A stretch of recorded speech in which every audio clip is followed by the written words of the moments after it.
श्रीमद्भागवत महापुराण प्रथम स्कंध अध्याय क्रमांक 4। महर्षि व्यास का असंतोष। श्लोक क्रमांक 10 के पश्चात।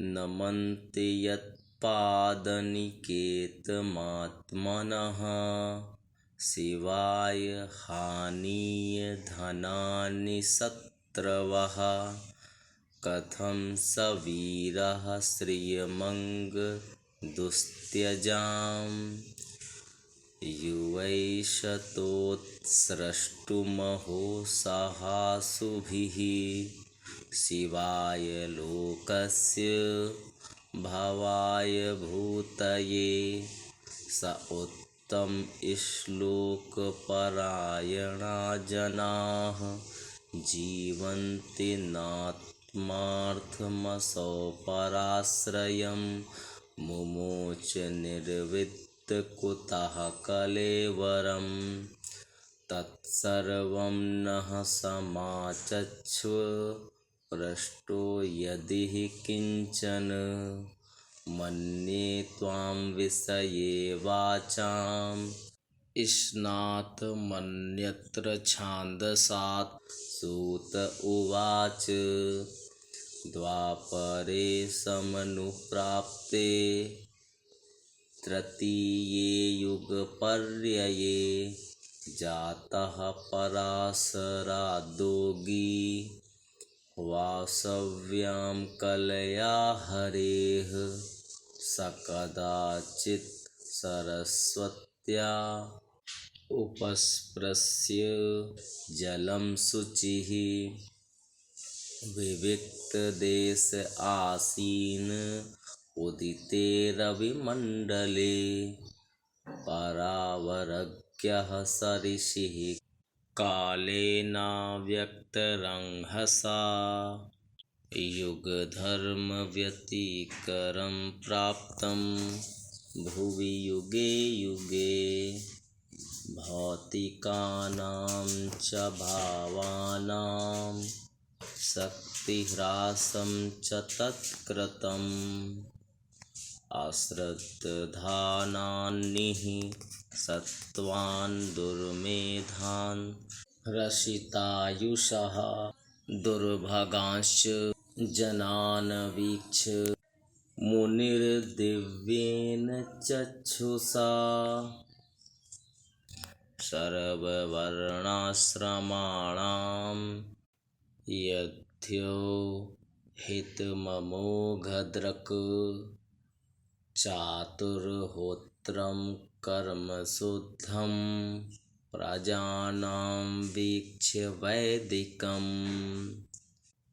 व्यदधाद्यज्ञ सन्तत्यै वेदमेकं चतुर्विधं ऋग्यजुः सामाथर्वाख्या वेदश्चत्वार उद्धृता इतिहासपुराणं च पंचमो वेद उच्यते।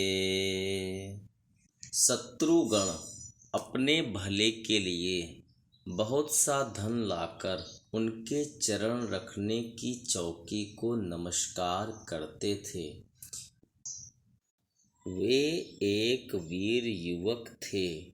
उन्होंने उस दुस्त्यज्य लक्ष्मी को अपने प्राणों के साथ भला क्यों त्याग देने की इच्छा की। जिन लोगों का जीवन भगवान के आश्रित है वे तो संसार के परम कल्याण अभ्युदय और समृद्धि के लिए ही जीवन धारण करते हैं।